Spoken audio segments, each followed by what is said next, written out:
Who authorized a civilian on my bridge? That was the last thing she heard before security moved in. No explanation, no warning, just silence.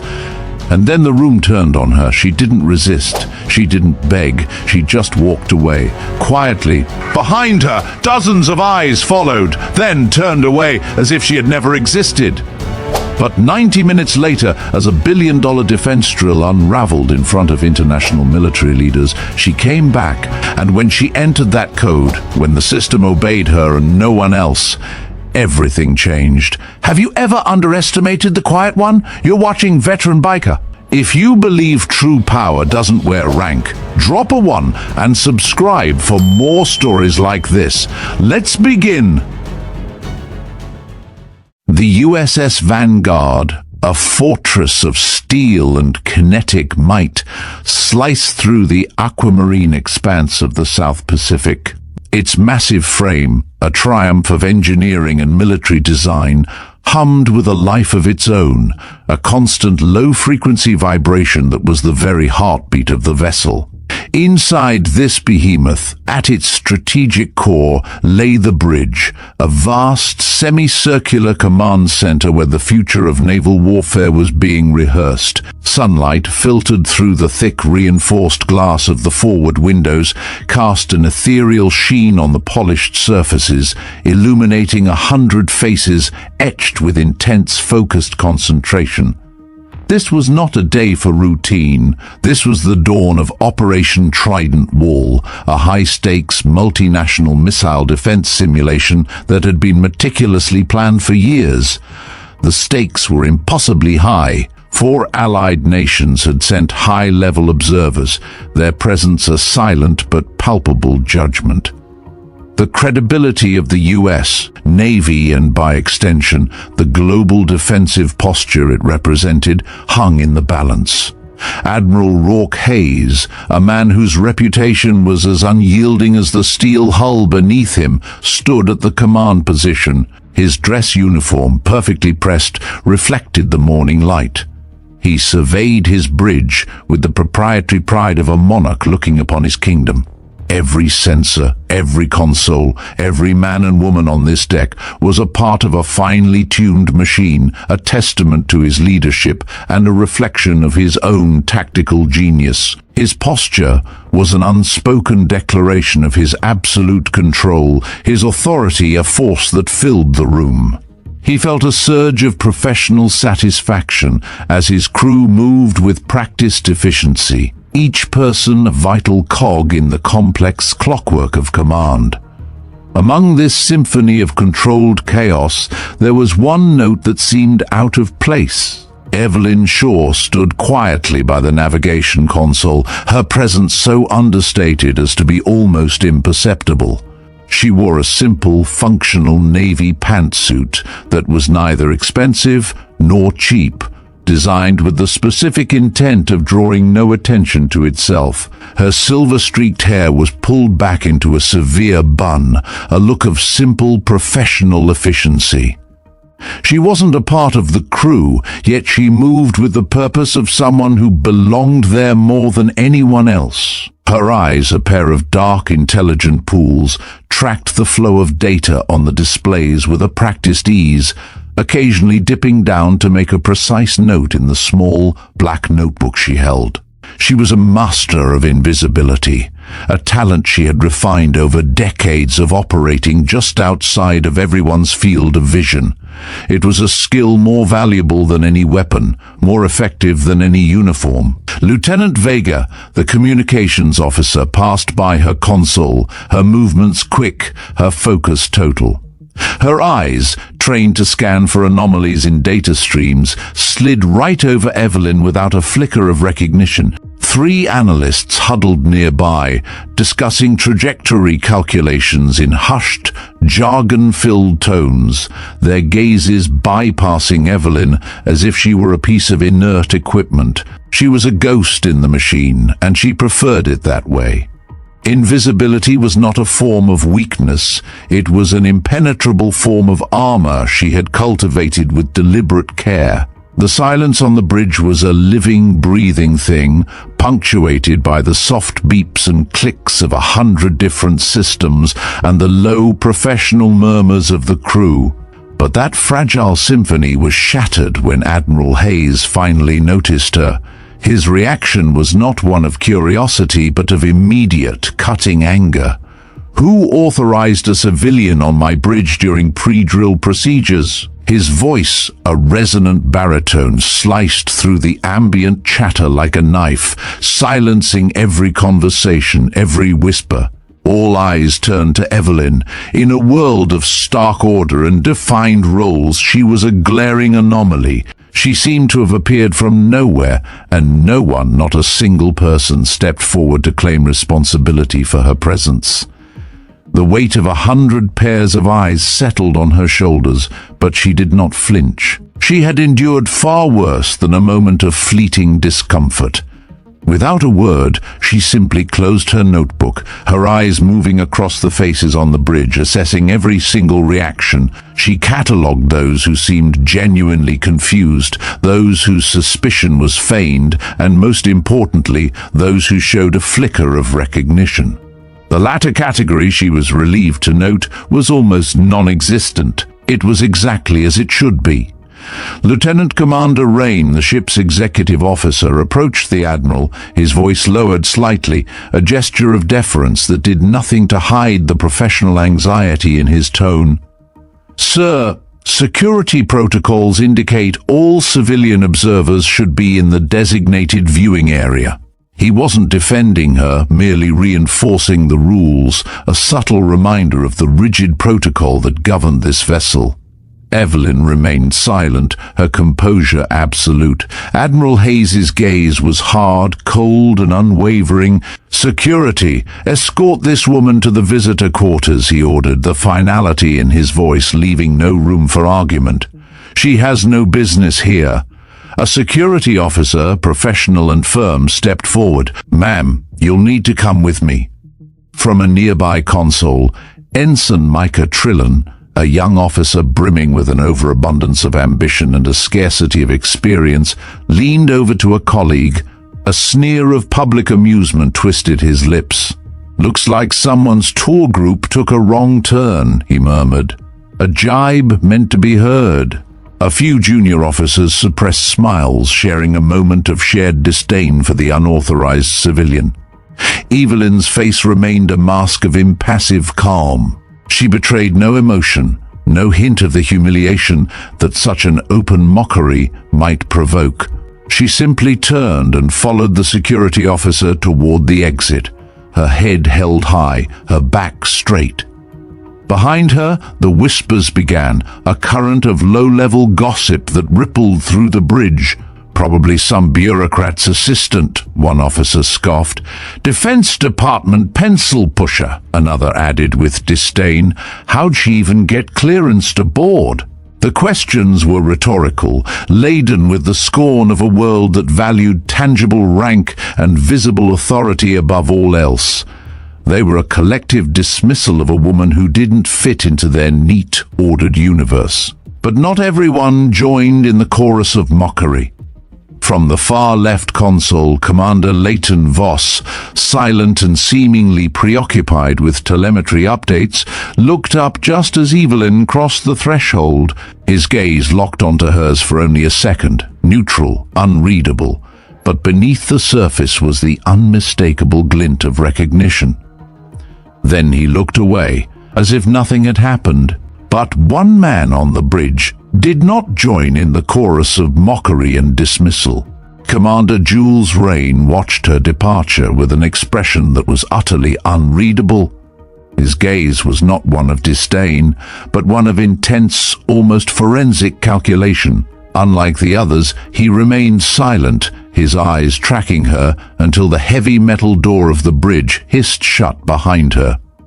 He then returned to his duties, but not before stealing a glance at his watch with a particular, almost nervous attention. He was a man who saw the world in patterns and connections, and the sudden, silent departure of Evelyn Shaw was a variable that did not fit into any of his established equations. This incident, seemingly minor and swiftly handled, was the first discordant note in a symphony of meticulously planned precision.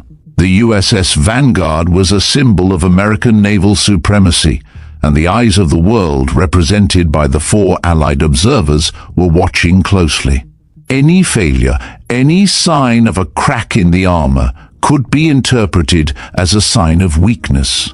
The dismissal of an unauthorized civilian was, on its own, a small blemish on a perfect record, a momentary lapse that the foreign observers would surely note.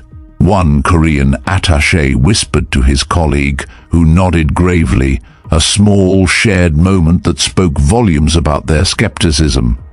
Evelyn's composure as she was led away was a detail that did not escape Commander Rain. He saw the steel beneath the placid surface, the quiet dignity that refused to crack. He knew, with a certainty that defied explanation, that this woman was not an accident. Her silence in the face of Trillan's mockery was not born of fear, but of a purposeful indifference to things that did not matter. She was an element of chaos in a world built on absolute control, and Rain was the only one on the bridge who seemed to grasp the terrifying potential of that chaos. He had a deep-seated belief in the power of observation, and what his eyes had just told him was a story far more complex than any rank, any protocol, or any military command. As Evelyn was escorted through the steel labyrinth of the carrier, the security officer, a stocky man with a face of granite, maintained a respectful distance. He was confused by her quiet authority, a trait that belied her civilian status.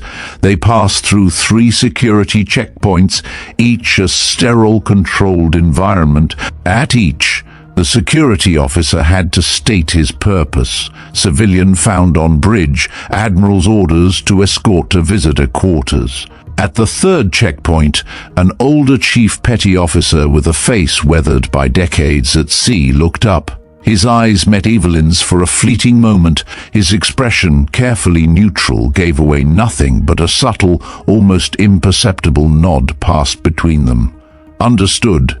Proceed," he said, and the heavy door hissed open. The incident on the bridge was more than a mere footnote. It was the first act of a high-stakes drama, a prelude to a storm. The Vanguard was a world of rigid order and clear hierarchies, and the presence of Evelyn Shaw was an act of defiance against that order. Her dismissal, executed with cold, professional efficiency, had left an uneasy feeling in its wake. Commander Rain, in particular, could not shake the image of her silent departure. He was a man who believed in the power of observation, and what his eyes had just told him was a story that ran deeper than any rank, any protocol, or any military command. The woman they had laughed off the bridge was not just a civilian, she was an unknown, a variable. And as Operation Trident Wall began its final countdown, the true nature of that variable was about to be revealed. The metallic hiss of the heavy pressure door sealed Evelyn Shaw into the small, sterile world of the visitor quarters. The security officer, his face still a mask of professional neutrality, hesitated for a moment, as if unsure of the proper protocol for addressing a person whose status was so profoundly ambiguous. "Ma'am, you're requested to remain here until further notice. If you need anything, use the internal comm system." He spoke with a quiet respect that betrayed the official nature of his duty. He seemed to recognize on some primal level that this was not a simple escort of an unauthorized civilian, but something far more complex. "Thank you, Lieutenant," Evelyn replied, her voice carrying a quiet, unmistakable authority that made him stand slightly straighter. "That will be all." As the door slid shut, locking her into the room, she was not alone. She was in a space of her own making, a world of waiting and quiet preparation. The room was small but comfortable, designed to be a temporary sanctuary for visiting officials. There was a single bed, a small desk, a chair, and a secure comm system on the wall. The air was sterile, filtered, and utterly silent save for the low thrum of the ship's engines far below. Evelyn did not use the comm system. She did not pace. She did not sigh in frustration or anger. She simply checked her watch. The small digital numbers on its face were a countdown to a moment only she was privy to. The drill would begin in approximately 90 minutes. And, as she had calculated, her dismissal from the bridge had occurred precisely on schedule, a key variable in a pre-planned equation.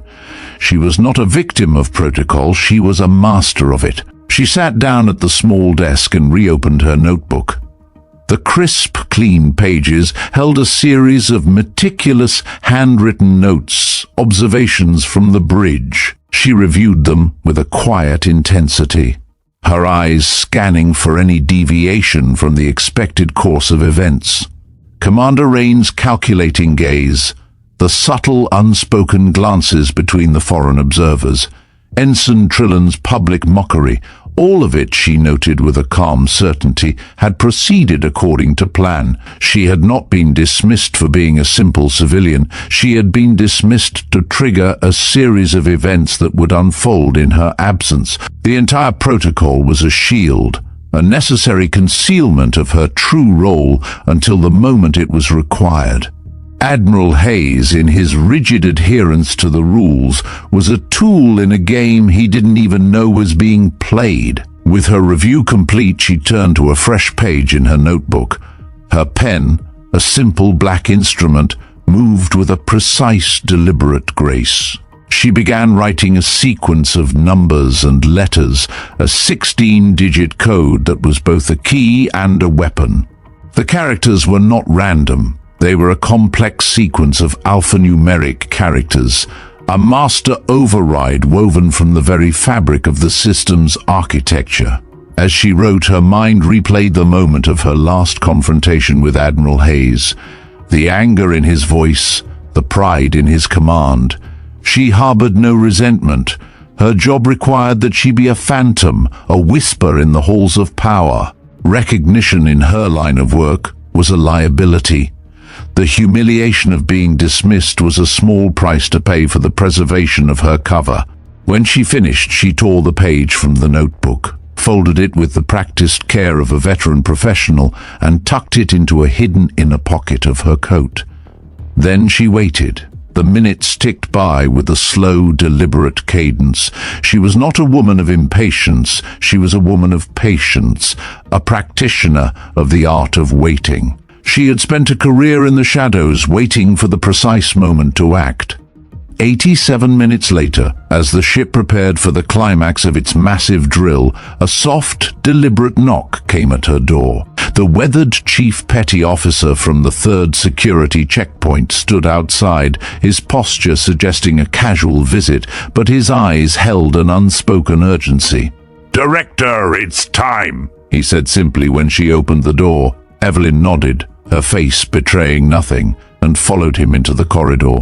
This was Chief Durant, her embedded protection, a man whose quiet professionalism and loyalty were as unwavering as the steel of the ship itself. They moved unhurriedly but with purpose, bypassing the main thoroughfares in favor of the narrow, unlit service passageways of the Vanguard. Few personnel passed them, and those who did merely nodded at the chief without questioning his companion. They were two ghosts moving through a world of steel and discipline. "Status," Evelyn asked as they approached the bridge's outer perimeter. "Phase 1 complete. System lockdown initiating in approximately 3 minutes. Durant's voice was a low murmur, a sound of calm certainty in the face of a coming storm. "Good," she replied. "And our observer?" Meanwhile, on the bridge, the atmosphere had transformed in Evelyn's absence. The tension was now a physical thing, a living, breathing entity that filled the room.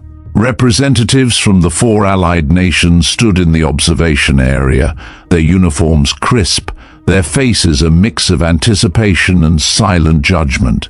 General Wesley Carr from the Joint Chiefs had arrived, his presence underscoring the gravity of the exercise. Digital displays showed the positions of 16 vessels, all participating in the coordinated exercise spread across thousands of square miles of ocean. On the main console, Lieutenant Vega's fingers flew across the keyboard, a flurry of controlled professional movement.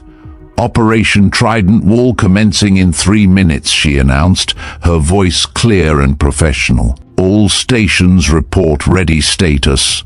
Admiral Hayes stood at his command position, his back ramrod straight, his voice clear, all traces of his earlier irritation gone from his demeanor. He was a man in his element, a master of his craft. "Begin authentication sequence," he ordered, his voice echoing with the confidence of a man who believed in the absolute security of his systems. Vega's fingers moved across her console, initiating the complex series of authentication protocols. But something was wrong. Her fingers stilled, her brow furrowed in a slight, almost imperceptible frown. "Sir, authentication protocols are cycling but not accepting command codes." The first hint of tension, a fine, almost invisible crack in the facade of control, appeared on the bridge. Commander Jules Rain moved to her station, his movements quick but controlled, his eyes scanning the data with an intensity that missed nothing. "Redundancy systems also failing to respond, Admiral," he reported, a thread of confusion evident in his voice. "We're locked out." Admiral Hayes's confidence didn't waver. Not yet. He believed in his systems, in their redundancy, in the painstaking years of development. "Override with emergency protocol Scarlet 7, he commanded, his voice a steady rock against a rising tide. The computer's response was immediate, its synthetic female voice emanating clearly through the bridge speakers. "Access denied." The first flicker of concern, a true, genuine worry, crossed Hayes's face. "Try again!" Vega repeated the procedure, her movements more deliberate this time. "Access denied." The voice of the computer was cold, final, and absolute. The bridge grew silent. General Carr stepped forward, his expression carefully neutral, but his eyes, sharp and assessing, were fixed on Admiral Hayes. "Admiral, if your vessel cannot execute basic launch protocols during a simulation, I have serious concerns about operational readiness." The foreign observers exchanged glances. The Korean attaché whispered something to his colleague, who nodded gravely. The message was clear. The U.S. military technology, the very foundation of its global leadership, was failing at a crucial moment. The narrative was exactly what Evelyn had anticipated. Hayes's face hardened with a slow rising anger. "Try my personal override authorization," he ordered, his voice now tight with a controlled fury. Vega input the Admiral's personal code, her fingers moving swiftly across the keypad. The system processed for 3 agonizing seconds, the display showing a rotating authentication symbol. "Access denied." "System lockdown initiated." The old Chief Petty Officer, Chief Durant, who had quietly slipped onto the bridge during the mounting confusion, now made his exit, unnoticed by most in the mounting tension. Commander Rain, however, tracked his departure with his eyes before reaching into his pocket and withdrawing a sealed envelope. He studied it with a troubled expression, checking the timestamp printed on its surface. He had known, with a certainty that was both a burden and a duty, that this moment was coming. 6 years ago, in the dust-choked plains of East Africa, he had served under Evelyn on a classified mission so sensitive it had all but been erased from the official record. She had been the tactical genius, a phantom of command whose decisions had saved his team from an impossible situation. Their trust was forged in fire and blood, a silent pact of loyalty that transcended all military hierarchy. The envelope he held was a contingency, an acknowledgement of a power that existed outside the chain of command, a power that he was the sole key holder for. He felt the weight of it in his hands, a heavy reminder of a duty he had sworn to uphold. On the navigation display, a strange symbol briefly flashed before disappearing, a circular emblem with a stylized eye at its center. Only someone watching for it would have noticed. It was a ghost in the machine, a signal that had been waiting for this precise moment to manifest. "This is beyond embarrassing, Admiral," General Carr said quietly, his voice a low rumble of profound disappointment. "It's a strategic failure." Hayes's composure finally broke. "I want every system analyst on this carrier in here now. Someone get strategic command on the line." The computer, in its cold synthetic voice, responded before anyone could move. "Communications restricted, sovereignty verification required." The bridge fell silent as the implications sank in. They were cut off, they were isolated, and in front of international observers, they had lost complete control of their own systems. "What the hell is happening?" Admiral Hayes demanded, his voice tight with controlled rage. "Sir," Commander Voss reported, his voice a strained whisper, "all automated defense systems are in standby mode. Manual overrides are not responding." The Korean attaché leaned toward his American counterpart, a small, knowing smile on his face. "Perhaps this demonstration was premature," he suggested, his tone carefully diplomatic, but the criticism was clear and cutting. Admiral Hayes turned to his communications officer. "Use the emergency channel direct line to Pacific Command." "Sir, all external communications are locked down," Lieutenant Vega responded, frustration and fear evident in her voice. "The system is requiring a sovereignty verification we don't have." Hayes's voice was hoarse with fury. "Override it." "I cannot, sir," Vega responded, her voice now a tight knot of desperation. "The system is not recognizing any of our authorization codes." The bridge was a maelstrom of fear and confusion. Admiral Hayes's authority, once an unassailable mountain of steel, was crumbling into dust before his eyes. The core belief in his command, in the systems he had spent a career perfecting, was being systematically dismantled. In this moment of utter chaos, a single, unassuming woman in a quiet hallway far below was preparing to re-enter the heart of the storm. The last words of the synthetic voice, a cold and absolute command, communications restricted, sovereignty verification required, did not just fall upon the bridge, they extinguished all life from it. The vibrant, pulsating command center was plunged into a vacuum of sound, a silence so profound and unnatural it felt heavier than the ship's steel hull.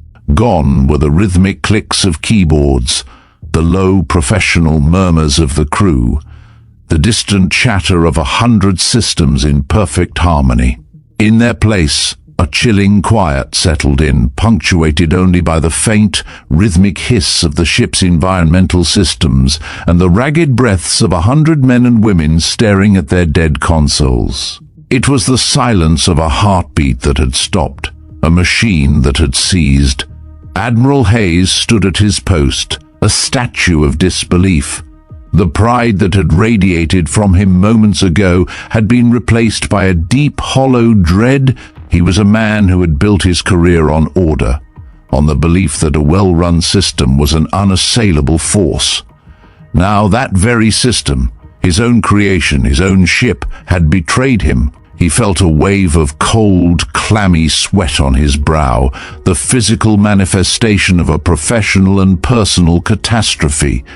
He looked at his crew, their faces pale, their eyes wide with a mixture of terror and confusion. He saw their silent questions. What now? What could he possibly do? The unspoken accusation in their gaze was 1,000 times more painful than any shouted word. The king of this magnificent vessel was now a man without a throne, his power stripped away by an invisible, logical, and unstoppable force. He was adrift in a sea of technological failure, with no compass and no rudder. General Wesley Carr, a man whose quiet demeanor belied a lifetime of strategic command, took a deliberate step forward. His gaze, fixed on Hayes, was a chilling mixture of professional disappointment and strategic concern. There was no anger, no accusation in his voice, which made his words all the more devastating. "Admiral," he said, his voice a low, gravelly rumble that cut through the silent tension. A system-wide lockdown of this nature, it implies either a catastrophic internal failure of a degree we've never anticipated or something else entirely. The implications for our strategic readiness, not only for this exercise but for our global defensive posture, are, to put it mildly, severe. His words were a subtle but profound indictment.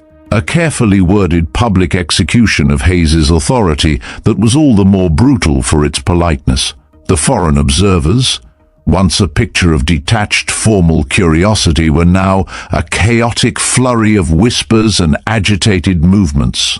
The Korean attaché, his face a mask of practiced neutrality, leaned toward his Australian counterpart. His voice was a low murmur, but the air of diplomatic insult was unmistakable. "Perhaps this demonstration was premature," he suggested, a razor-thin smile playing on his lips. Such a system, if deployed in a live scenario, would not be an asset.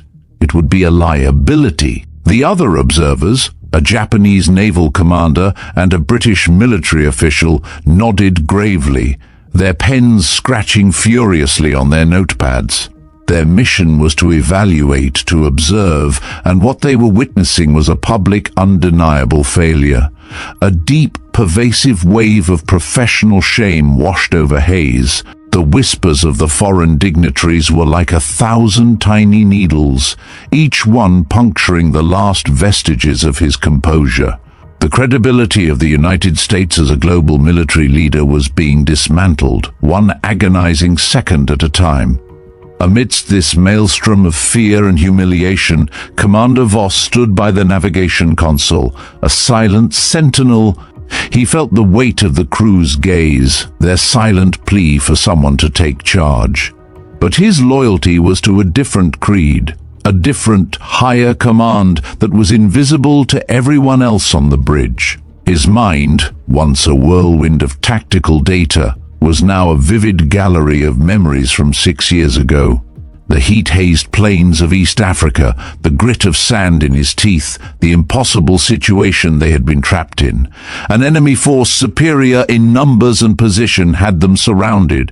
They were out of options, out of time, and then the phantom voice of Evelyn Shaw guiding them, pulling them back from the brink of certain death. She had been a ghost in their communications, a strategic genius whose unorthodox commands had turned certain defeat into a miraculous escape.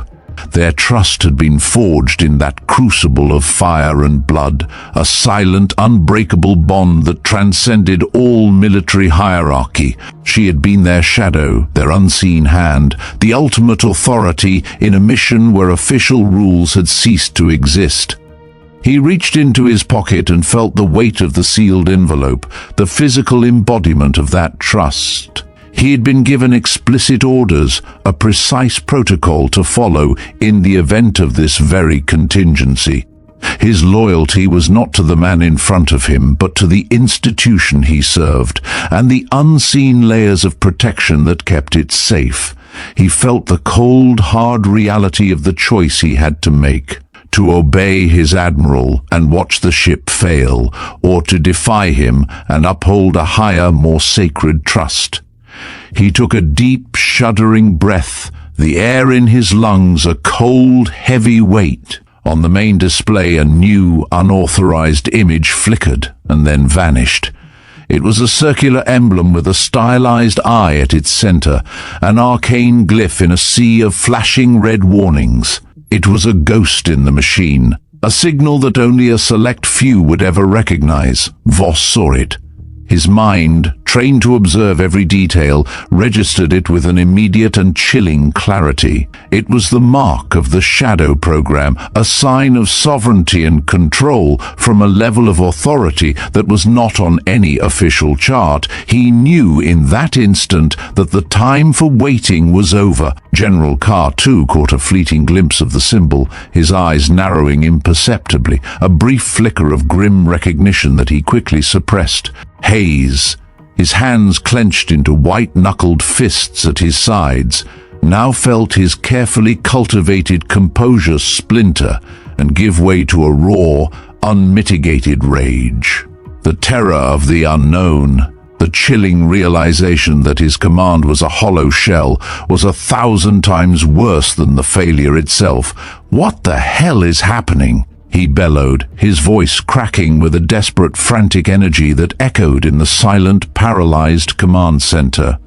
The silence that met his question was deafening, a vacuum that swallowed his authority whole. He turned to Lieutenant Vega, his eyes wide with a desperate plea for an answer that he knew she couldn't give.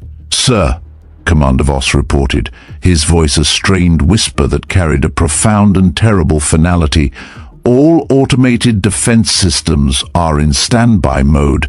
Manual overrides are not responding. The system is completely locked down." The words were a final, absolute hammer blow to the Admiral's authority. The core belief in his command, in the systems he had spent a career perfecting, was being systematically dismantled, not by an enemy, but by an unseen and impenetrable logic. With a profound sense of duty and a heavy, leaden dread, Voss reached into his pocket. His fingers, which had been a whirlwind of frantic efficiency just moments ago, moved with a deliberate, agonizing slowness. He withdrew the sealed envelope, a small, unassuming piece of paper that held the weight of an empire. The paper was crisp, the seal an official, unblemished mark of a higher authority. He felt the cold, immense gravity of the secret it contained, the mission in East Africa, the sacred duty he had sworn to uphold, the unbreakable trust forged in fire and blood between him and Evelyn. All of it was contained within this single innocuous piece of paper. He had been a loyal officer his entire career, adhering to the rules, following the chain of command without question. But this was different. This was a higher order, a deeper loyalty, a duty to the security of the nation itself. He broke the seal. The sound, a small, quiet rip of paper, was a declaration of defiance, a sound that, in that moment of silent dread, felt louder than any cannon blast. The contents of the envelope were not a set of commands, but a single folded sheet of paper with a series of timestamps and a brief coded instruction. It was a protocol, a contingency plan that he was now activated. The very act of opening the envelope was a signal, a point of no return from which there could be no retreat. He scanned its contents quickly, his expression shifting from one of strained concern to a grim, resolute understanding. He looked at his watch one final time, the timepiece a silent witness to the exact moment the command structure had been subverted. He folded the paper with a renewed purpose and, with a newfound sense of grim, unyielding duty, moved toward Admiral Hayes. "Sir," he said quietly, his voice cutting through the tense silence on the bridge, "I believe help is already on the way." His words were a whisper of hope in a sea of despair. They were a signal, a declaration that the normal world had ended and a new, unseen authority was about to be revealed. The bridge, a place of order and control, was about to be invaded by a force that operated outside of all known rules.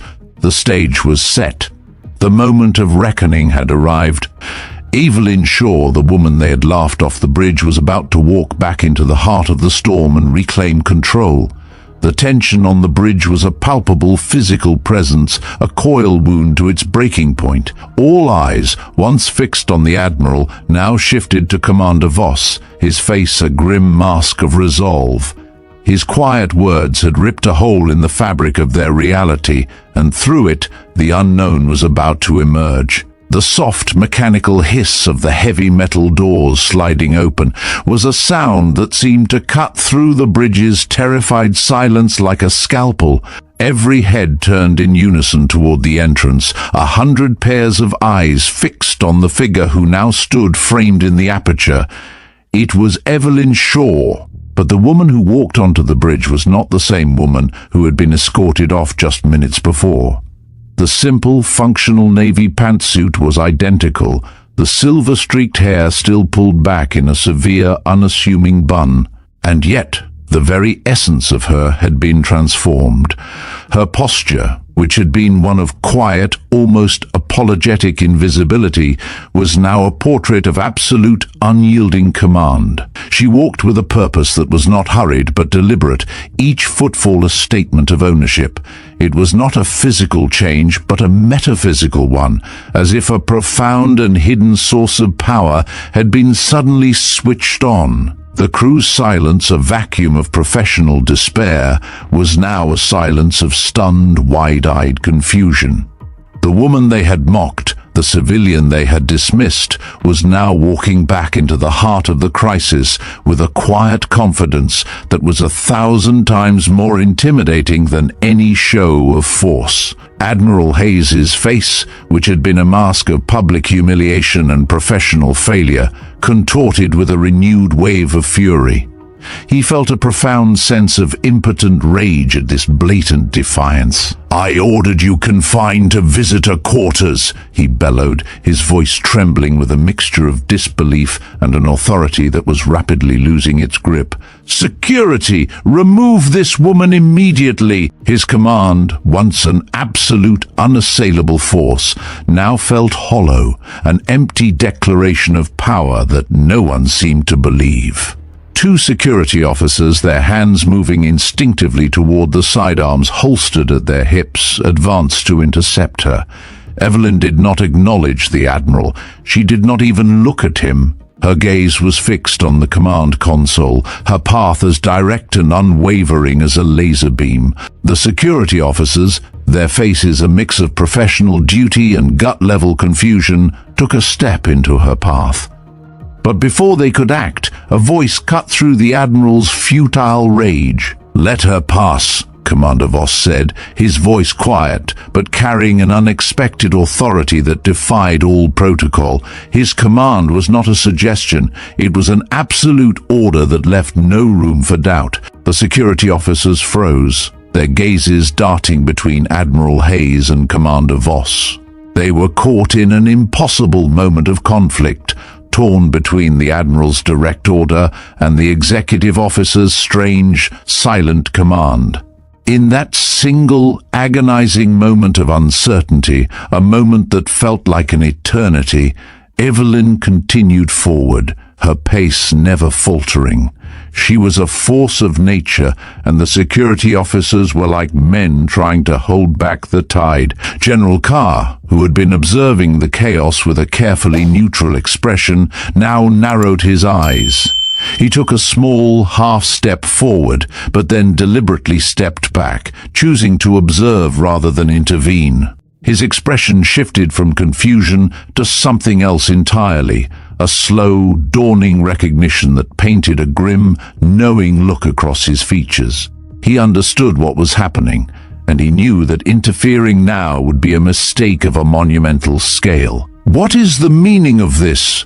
Admiral Hayes demanded again, his voice now a desperate plea rather than a command.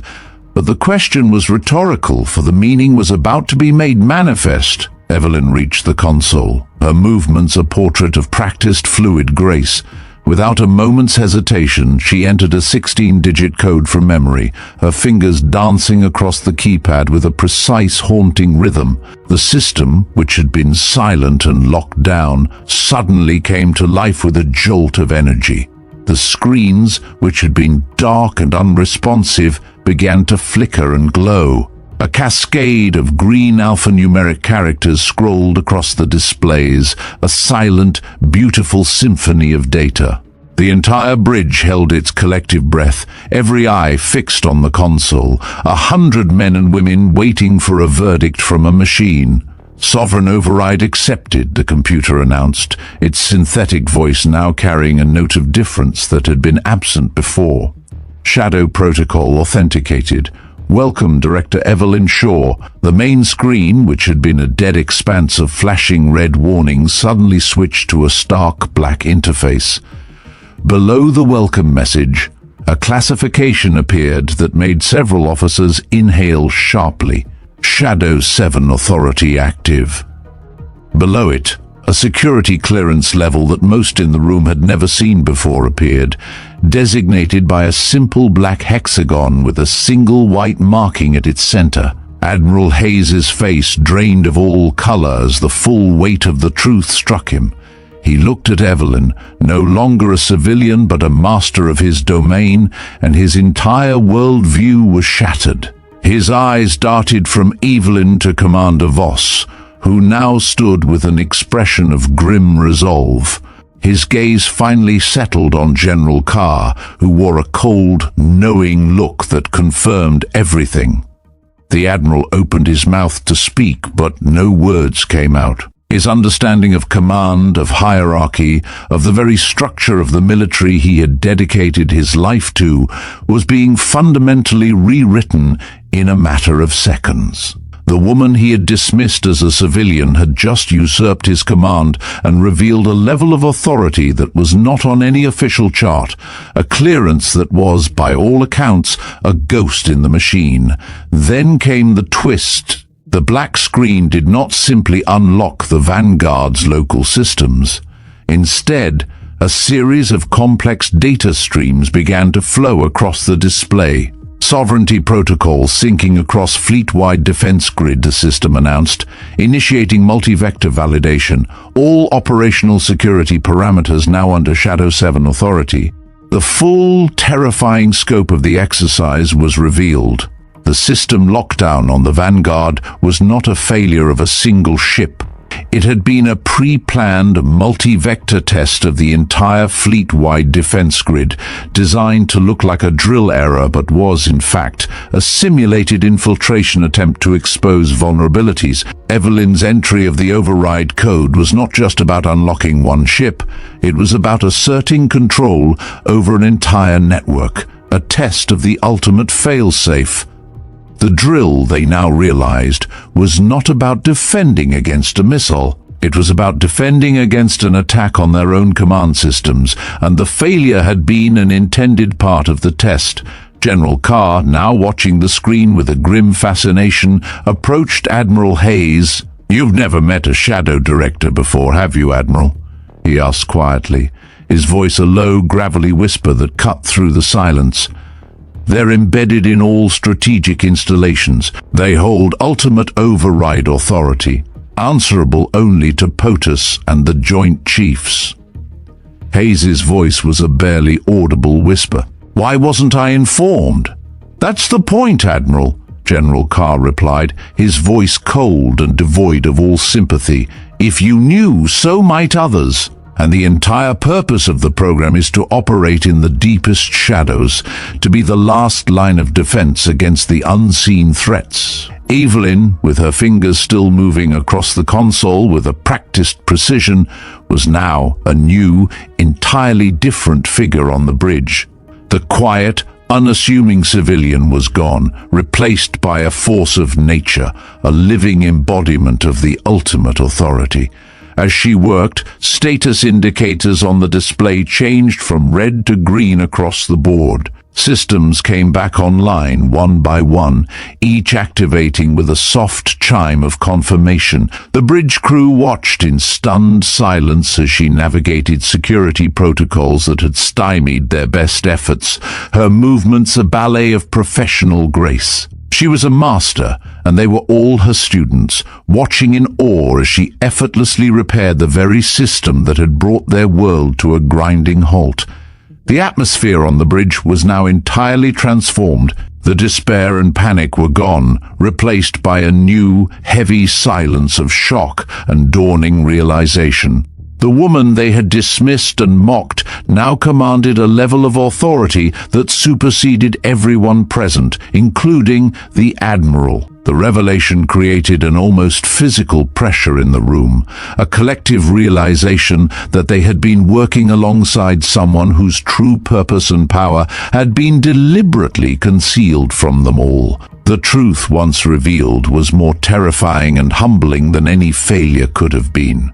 Evelyn Shaw was not a civilian. She was the silent guardian, the ultimate failsafe, and the living embodiment of the Vanguard's true, unseen power. The quiet, reverent silence on the bridge lingered long after the synthetic voice of the computer had faded, its final words, "Welcome, Director Evelyn Shaw," echoing not just in the air, but in the minds of every man and woman present. The chaos and despair were gone, replaced by a profound and heavy sense of shock. The woman they had dismissed and mocked now stood at the command console, a figure of serene and absolute authority. Her fingers, which had just performed an act of impossible technological wizardry, moved with a quiet, practiced precision across the keypad. Evelyn's first action was not to gloat or to reassert command with a theatrical flourish. It was to work. With a calm and focused intensity, she tapped several more commands, bringing up a diagnostic screen that only she and Commander Voss seemed able to interpret. It was a complex, multi-layered display, a digital architecture that looked like a sprawling, chaotic city of code. The crew watched in stunned silence as she navigated this labyrinth, her movements surgical and her focus absolute. "The drill was compromised," she said, her voice calm but carrying an unmistakable authority that commanded immediate and absolute attention. "Someone attempted to use it to access our defensive grid architecture." The visual display on the main screen shifted, and Evelyn pointed with a single deliberate finger. A small, almost imperceptible line of code, a ghost in the machine that had been hiding beneath layers of legitimate command protocols, was suddenly highlighted in a vibrant, ominous red. She ran a quick diagnostic. "This intrusion was designed to look like a drill error," she explained, her voice a calm lesson in high-stakes cyber warfare. "A well-camouflaged infiltration attempt that would have granted them access to our entire fleet-wide defense grid once the exercise was officially concluded. The system lockdown you experienced was not a failure, it was a success. It was the system's automated response to a deep-level intrusion, a protocol that only the highest level of authority could override." The implications were staggering. The crew had believed they were watching their systems fail.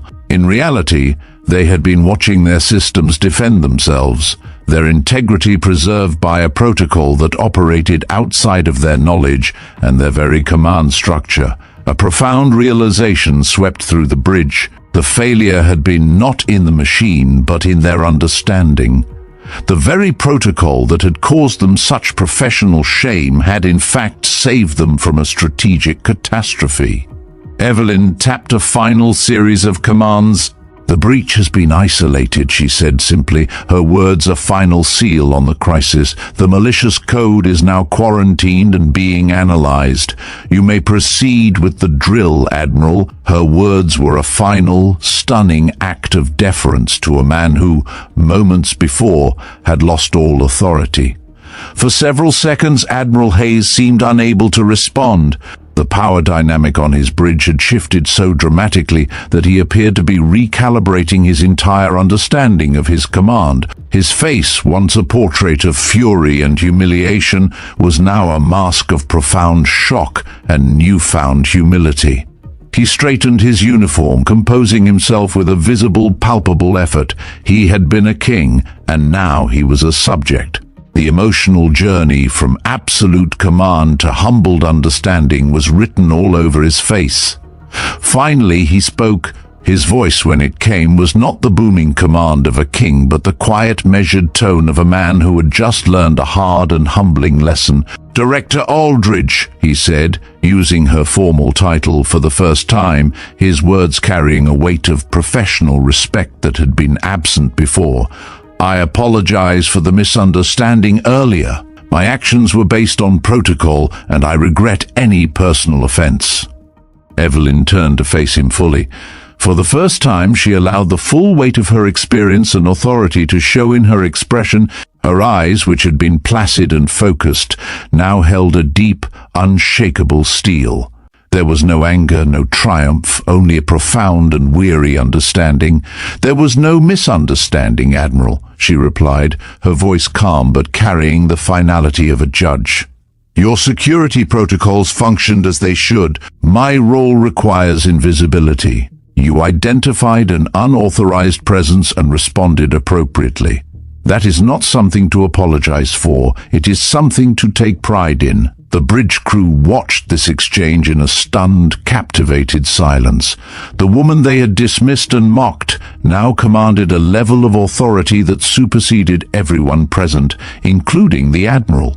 The revelation created an almost physical pressure in the room, a collective realization that they had been working alongside someone whose true purpose and power had been deliberately concealed from them all. The truth, once revealed, was more terrifying and humbling than any failure could have been. Evelyn Shaw was not a civilian. She was the silent guardian, the ultimate fail-safe, and the living embodiment of the Vanguard's true unseen power. Ensign Micah Trillan, the brash young officer who had so publicly mocked her, now stood completely motionless, his mouth slightly agape, his complexion pale with a profound and terrible realization. The youthful arrogance and professional ambition that had defined his demeanor were gone, replaced by a dawning horror. He had just directed his scorn at the single most powerful individual on the vessel, a ghost in the machine with authority that dwarfed his own admirals. His earlier jab, "Looks like someone's tour group took a wrong turn," echoed in his mind no longer as a clever jest, but as a brand of professional shame.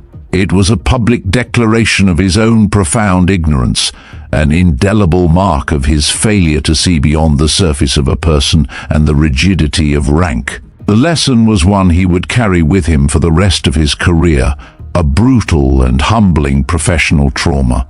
The most dangerous people, he now understood with a chilling certainty, were not the ones who shouted their authority, but the ones who carried it silently, waiting in the shadows. General Carr, a man of few words and profound strategic insight, broke the spell of the stunned silence.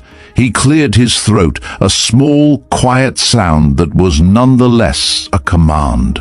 "Perhaps we should discuss the security implications in private, Director." His tone was not a request, but a recommendation to return to the shadows, a clear indication that the public display of authority had served its purpose and must now be contained. The revelation of the shadow program, while necessary for the crisis, was a strategic vulnerability in itself, a secret that had to be immediately resealed. Evelyn nodded, a small, subtle gesture of acknowledgement. "A full briefing will be provided to those with appropriate clearance. For now, the exercise should continue." She turned to Lieutenant Vega, her gaze direct and purposeful. "Communications are restored. Inform the fleet that we'll resume in 5 minutes." "Yes, Director," Vega responded, the title coming naturally to her lips despite never having used it before. She was a professional, and she knew the true source of command when she heard it. Her earlier fear and frustration were gone, replaced by a renewed sense of professional discipline. She had witnessed a miracle of command, and her role now was to serve this new hidden authority with the same efficiency she had served her Admiral. The air on the bridge, once thick with tension and despair, was now filled with a new, quiet respect. The crew, their eyes now seeing Evelyn for what she was, a guardian, a master of a hidden art, returned to their stations with a newfound focus and discipline. The low hum of the command center returned, but it was a new sound, a sound of a command structure that had been fundamentally altered.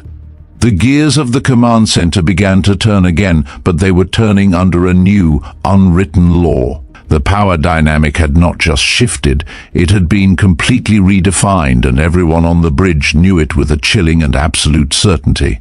As Evelyn worked, Admiral Hayes moved to her side, his voice lowered for privacy. "How long have you been embedded in my command?" he asked, his voice a low, gravelly whisper. It was a question born of shock and a need for understanding. "That's not relevant to the current situation, Admiral," she replied without looking up, her words a gentle rebuke. "What matters is identifying how the intrusion attempt originated. You were a victim of your own protocols, and they were a victim of a larger, more sophisticated threat." Hayes processed this, understanding it as the gentle yet firm redirection it was. He was no longer the man in charge, but a subordinate, seeking guidance. "Of course," he replied. "How can my team assist?" "By continuing the exercise as planned," Evelyn said, her fingers moving with the final decisive flourish. "Deviations from protocol will only alert the responsible parties." She finished her work, her eyes scanning the diagnostics for any lingering anomalies. "Commander Voss has been briefed on additional security measures." The statement was a final, undeniable confirmation of Voss's higher loyalty and his place in this new, hidden hierarchy. As Evelyn turned to leave, her task complete and her work done, Commander Voss called out, "Attention on deck!" The entire bridge crew, including Admiral Hayes, after a moment's hesitation, stood at attention. The foreign military attaches, recognizing what was happening, also rose in respect. It was a gesture typically reserved for the highest-ranking officers or civilian leadership.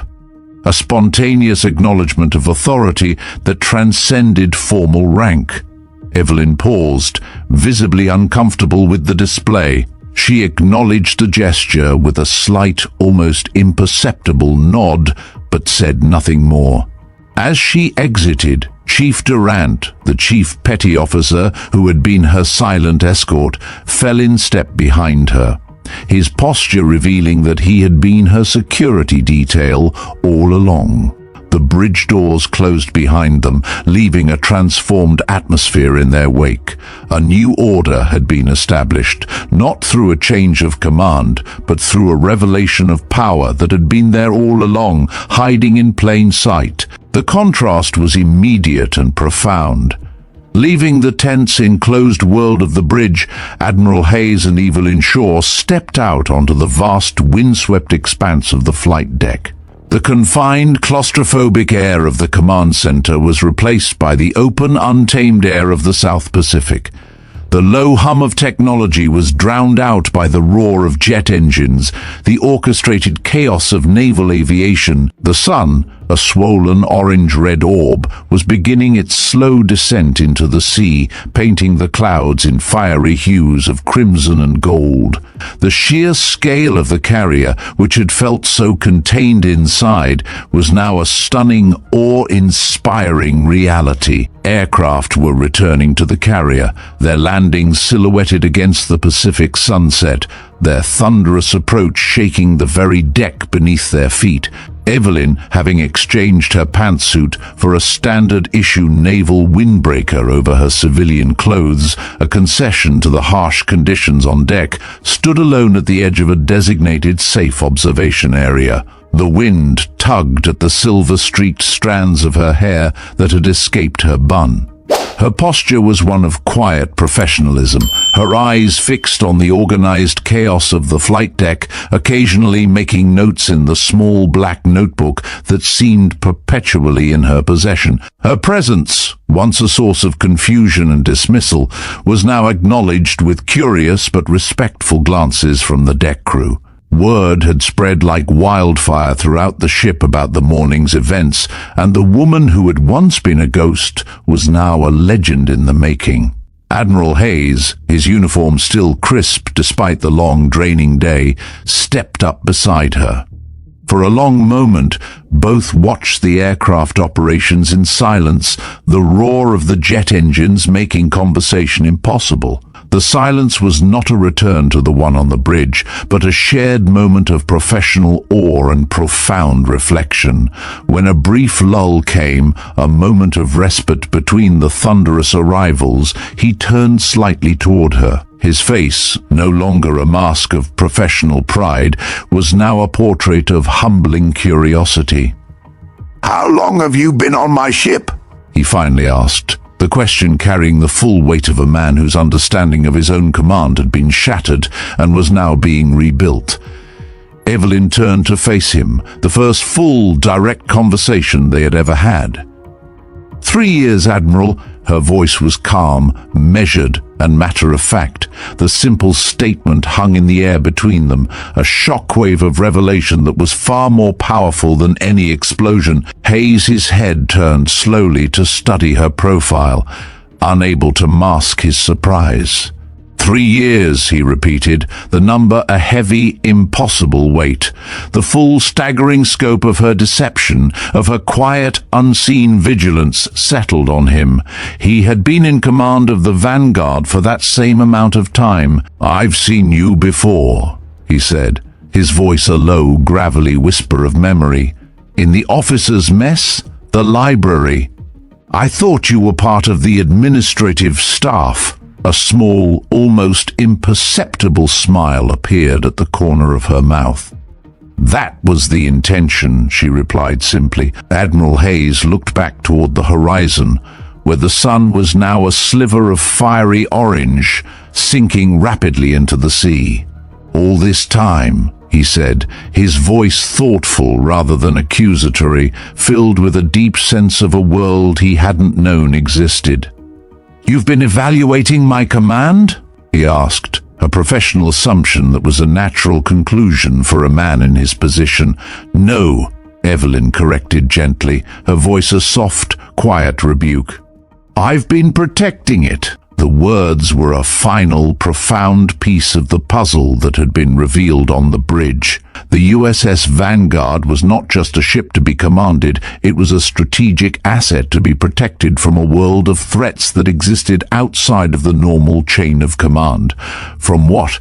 he asked, the question carrying a deep sense of professional and personal vulnerability.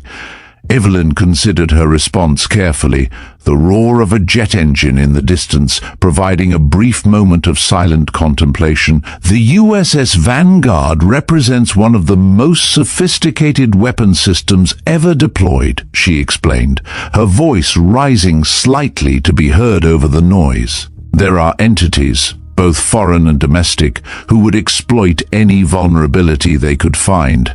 They operate in the shadows, outside of the formal protocols and traditional rules of engagement. They don't see a military chain of command, they see a network of potential weaknesses. My role is to be a part of that network and to serve as the ultimate failsafe when those weaknesses are inevitably found. And today was a test?" he asked, the revelation on the bridge now reframed, not as a failure, but as a deliberate and successful trial. "Largely," she said, her voice filled with a quiet professional satisfaction. "The primary systems responded as expected. Your protocols functioned as they should. There are some concerns about the communications encryption that will need to be addressed, but on the whole, the test was a success." A fighter jet screamed overhead, its landing on the deck a textbook masterpiece of coordinated precision.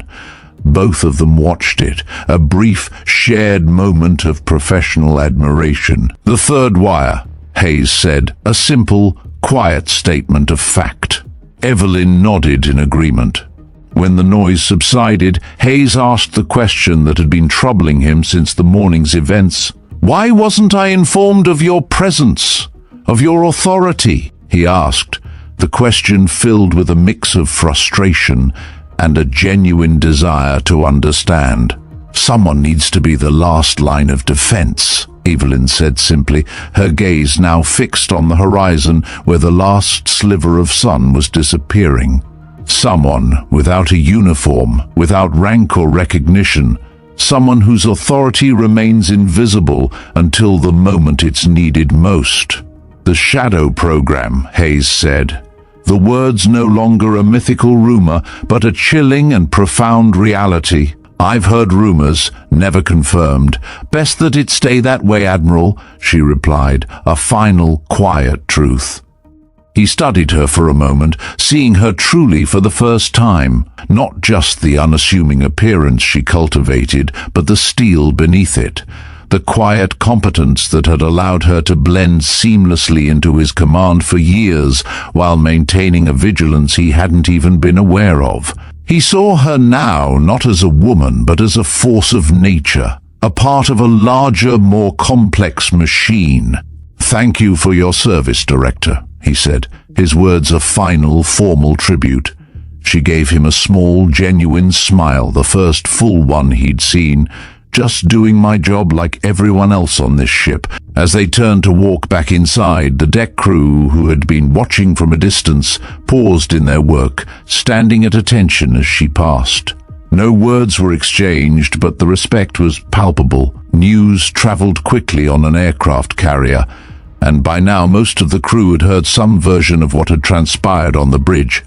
The story had undoubtedly grown in the telling, but the essential truth remained. The unremarkable woman walking past them carried authority few of them would ever comprehend.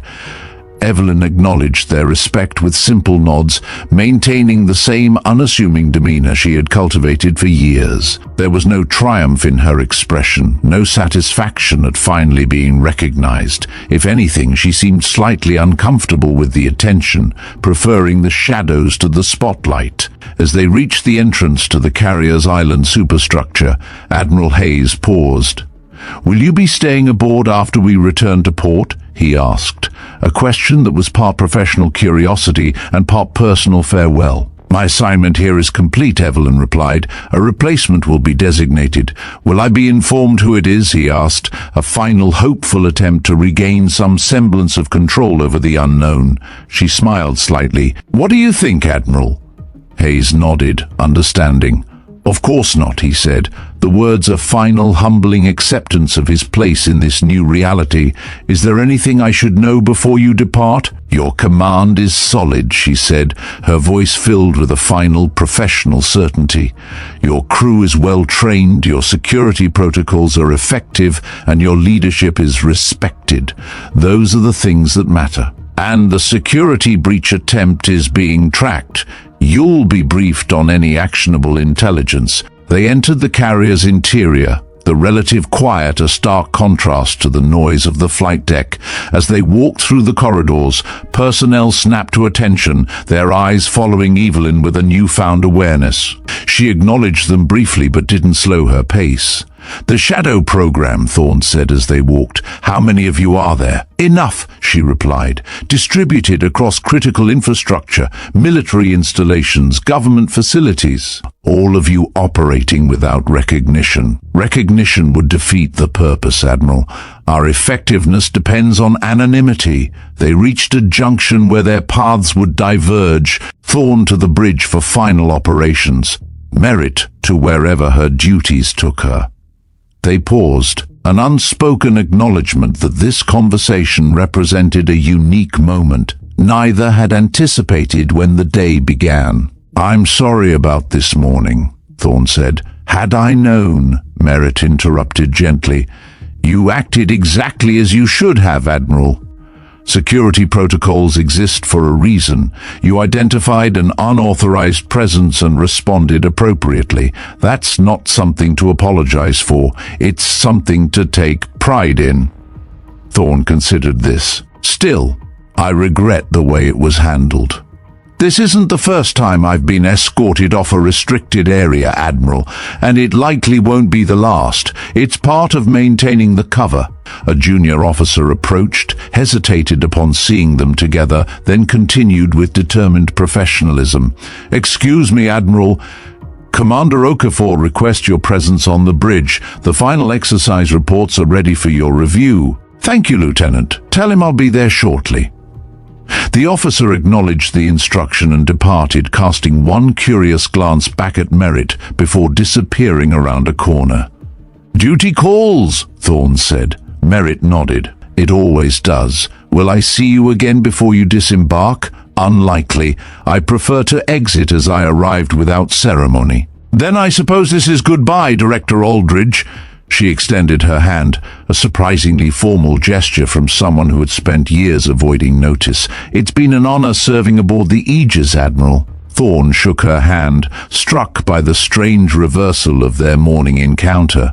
"The honor has been ours, though we didn't know it." With a final nod, Merritt turned and walked away, her posture already shifting subtly back to that of an unremarkable civilian contractor. Within 10 steps she had transformed, becoming once again the kind of person eyes would pass over without registering. Admiral Thorne watched her go, marveling at the skill involved in such a deliberate diminishment of presence. Then he turned and headed for the bridge, his thoughts already turning to the operational matters awaiting him. 2 days later, as the USS Aegis approached its home port of San Diego, Admiral Thorne realized he hadn't seen Merritt Aldridge since their conversation on the flight deck. He made discreet inquiries, learning that a civilian contractor matching her description had been processed for disembarkation during the night shift while the carrier was still 30 minutes offshore, departing via helicopter on what was listed as priority transport. No further explanation was provided, and Thorne knew better than to push for one. She had done exactly as she said she would, departing without ceremony or acknowledgement. It was fitting, he supposed, for someone whose entire career appeared to be built around remaining unnoticed until the critical moment. During the post-deployment briefing with his senior staff, Thorne made no mention of Merritt Aldridge or the Shadow program. Instead, he focused on the operational successes of Operation Stillwater, the technical lessons learned, and the preparations needed for their next deployment. When Commander Afor presented the security assessment, there was a single line referencing a system authentication anomaly that had been resolved through redundancy protocols. The deliberate understatement brought a small smile to Thorne's face, unnoticed by most in the room. As the briefing concluded and his officers filed out, Thorne found himself studying each face with new awareness. Which of his crew might be the next Shadow operative? Would it be someone already aboard or a new arrival during their time in port? Would he ever know for certain? The questions remained with him as he completed his final duties of the deployment, signing off on reports and preparing for his own brief shore. In quiet moments, his thoughts would return to the image of Merritt Aldridge standing on the bridge, entering her override code with calm precision while chaos swirled around her. 6 months later, during a routine security inspection while the Aegis was docked for maintenance, Admiral Thorne noticed a new face among the technical contractors, a younger man with unremarkable features and a quiet demeanor, who seemed to blend into the background of every room he entered. The man's eyes, however, held a watchful quality that Thorne now recognized. Their paths crossed briefly as Thorne made his rounds. The contractor nodded respectfully. "Admiral." Thorne returned the nod. "Carrying on," he said simply. "Always, sir," the man replied. No further words were exchanged. None were needed. Thorne continued his inspection, allowing himself a small smile at the knowledge that the ship remained protected by guardians few would ever notice. In his quarterly report to Fleet Command, submitted the following week, Thorne included a seemingly innocuous sentence: "All operational security protocols functioning as designed." It was as close as he would ever come to acknowledging what he had learned about the invisible layers of protection surrounding his command. Life aboard the carrier returned to its normal rhythms. Operations continued, Drills were conducted, missions were accomplished. But Admiral Thorne found himself paying more attention to the people at the periphery of any room he entered. The quiet ones, the watchers, the ones who moved through the world without leaving ripples. In the officers' mess one evening, he overheard some junior officers discussing the incident during Operation Stillwater. The story already taking on mythical qualities in its retelling. The woman who had walked onto the bridge and taken command had become, in their telling, a mysterious government agent with almost supernatural authority. Thorne didn't correct them, let them believe what they would. The truth, he had come to understand, was both simpler and more profound. The most effective guardians were those who asked for no recognition, who carried their authority silently until the moment it was needed most. And perhaps that was the most important lesson he had learned from his encounter with Merritt Aldridge. True security didn't announce itself with uniforms and rank insignia. It moved quietly through the world, watching, waiting, protecting without being seen, until the moment when someone needed to step forward and input the code that only they possessed. 2 days later, as the USS Vanguard, a proud symbol of American might, approached its home port of San Diego, Admiral Hayes found himself adrift in a sea of newfound knowledge. The rhythm of life aboard the carrier had returned to its normal pulse, a controlled professional hum that belied the recent storm. He made discreet inquiries, a man searching for a ghost in his own command. He learned that a civilian contractor matching Evelyn Shaw's description had been processed for disembarkation during the night shift, departing via helicopter on what was listed as priority transport. No further explanation was provided, and Hayes knew better than to push for one. She had done exactly as she said she would, departing without ceremony or acknowledgement. It was a perfectly fitting exit for someone whose entire career was built around remaining unnoticed until the critical moment. The experience lingered with him like a vivid afterimage, a constant, humbling reminder of the invisible layers of protection surrounding his command. He had come to understand that true security didn't announce itself with uniforms and rank insignia. It moved quietly through the world, watching, waiting, protecting without being seen until the moment when someone needed to step forward and input the code that only they possessed. The memory of Evelyn's quiet competence, her serene authority, had changed something fundamental in him. He no longer saw his ship as a simple command, but as a living, breathing entity with hidden guardians at its core. 6 months later, during a routine security inspection while the Vanguard was docked for maintenance, Admiral Hayes noticed a new face among the technical contractors. A younger man with unremarkable features and a quiet demeanor, who seemed to blend into the background of every room he entered. The man's eyes, however, held a watchful quality that Hayes now recognized. Their paths crossed briefly as Hayes made his rounds. The contractor nodded respectfully. "Admiral." Hayes returned the nod. "Carrying on," he said simply, a phrase that now held a new, deeper meaning for him. "Always, sir," the man replied. No further words were exchanged. None were needed. Hayes continued his inspection, allowing himself a small private smile at the knowledge that his ship remained protected by guardians few would ever notice. The story of Evelyn Shaw had become a myth on the carrier, a whisper among the younger officers. But for Hayes, it was a living truth, a constant reminder that true power often resided where he least expected it. He now paid more attention to the quiet ones, the watchers, the people at the periphery of his command. He knew that somewhere among them, the silent guardian of his ship was always watching, always waiting. The lesson he had learned was perhaps the most important of his career. The greatest strength of all is the one that remains unseen. The story of Evelyn Shaw is a powerful reminder that true authority and profound strength don't always wear a uniform or stand in the spotlight. Sometimes the most effective guardians are the ones who move quietly in the shadows, waiting for the moment their code is needed most. It's a humbling lesson that what we see on the surface is rarely the full truth. A leader's greatest asset isn't always their rank, but their ability to trust in the unseen forces working to protect their command. We hope this journey into the unseen layers of command has left you with a new perspective on power and protection. We're curious to hear what you think. What is the greatest display of unseen strength you've ever witnessed, in fiction or in real life? Let us know your thoughts in the comments below. Thank you for joining us for this incredible tale. Your support means the world to us.